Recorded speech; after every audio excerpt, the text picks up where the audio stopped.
Connecting to online lobby.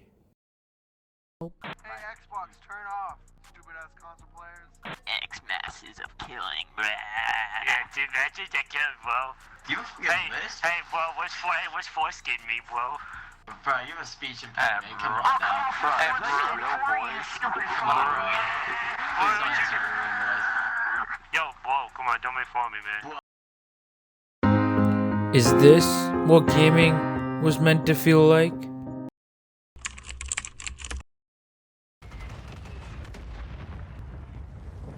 How many times have you told yourself you're not just cut out for online multiplayer games like Fortnite or Call of Duty? How often have you hesitated to log in after a long day, just wanting to relax, only to remember the toxic comments waiting on the other side of the screen? The constant voice in your head echoing the insults from 2 matches ago, trash, useless, makes you question what games were meant to be in the first place. Weren't they supposed to help us unwind and escape reality for a while? Instead, you're left juggling work or uni stress with a new full-time job, meeting your teammates' impossible expectations so they can turn around and flame the next player.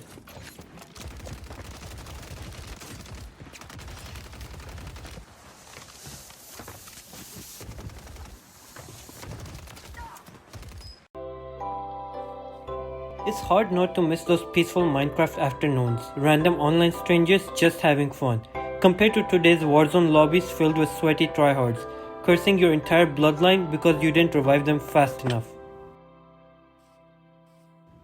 You think it's better when you play with friends, right? Well, not always, and that's exactly what we are diving into.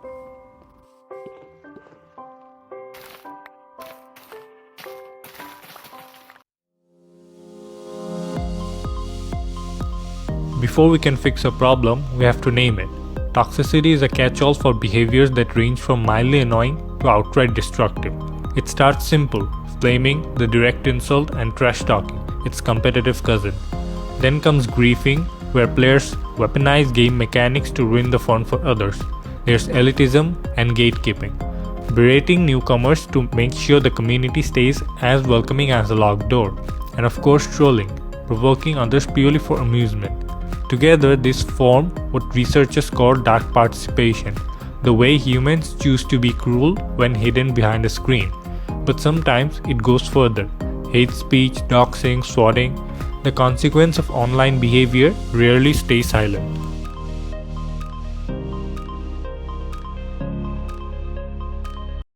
The transformation from entertainment to a psychological battlefield begins with the online disinhibition effect. Shielded by anonymity, the social repercussions that govern civilized behavior simply dissipate. This is amplified by the high stakes of ranked play, where intangible numbers are tied to a player's self-worth within addictive developer-designed systems. Here, every loss feels like a personal attack that demands the aggressive reassignment of blame.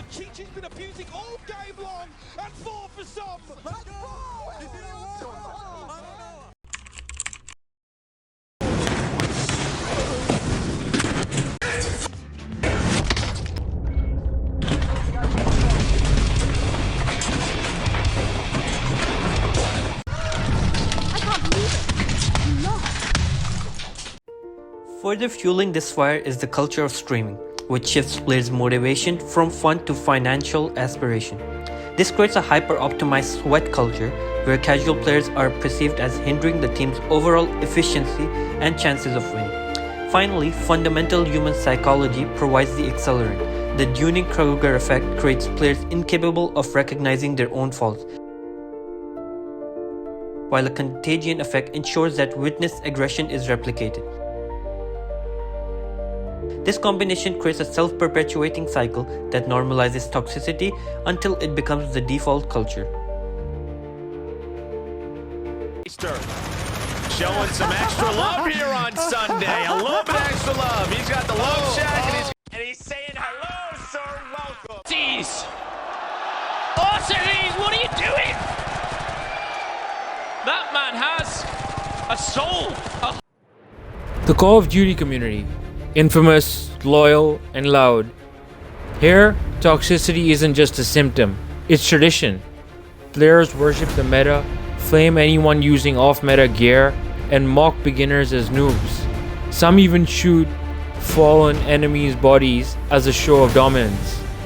The hostility extends beyond matches. Even developers receive threats over balance changes. Negativity has become a habit, baked into the culture itself. Wrong one. Here, let's see if I do take the L. What will his reaction be? Wait, no. Come on.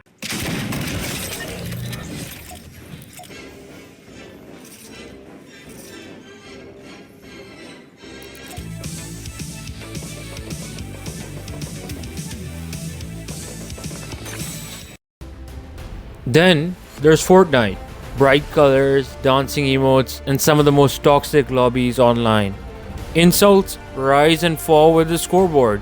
Winning fuels arrogance, losing sparks rage. Even in-game dance moves become weapons of humiliation. And because everything is recorded and streamed, some players are toxic on purpose, farming reactions for views. Rage becomes entertainment. Toxicity in gaming. Over half of gamers experience toxicity, with 51% of shooter players and 49% of sports gamers reporting toxic encounters, the highest among all genres. Teen experiences. Among US teens aged 13 to 17, 41% report being called offensive names, including 48% of boys and 32% of girls, while 12% have been physically threatened and 8% received unwanted sexual content. Consequences. Constant exposure to toxicity leads to anxiety, burnout, and depression, driving away new players and exhausting veterans. What was once a hobby for fun and relaxation has for many become a source of stress and frustration, eroding both enjoyment and community health.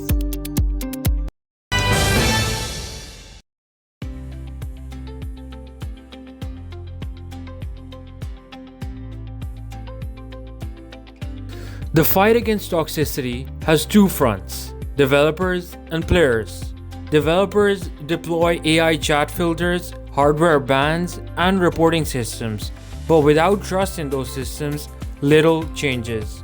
More effective are designs that reward good behavior, like Overwatch's endorsement system, which turns sportsmanship into progress. But culture can't be patched.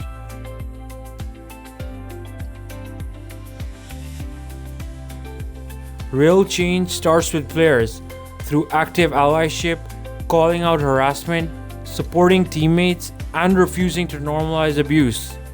And when all else fails, the most powerful weapon we have is our wallet. Choosing not to support toxic games sends a message even corporations can't ignore.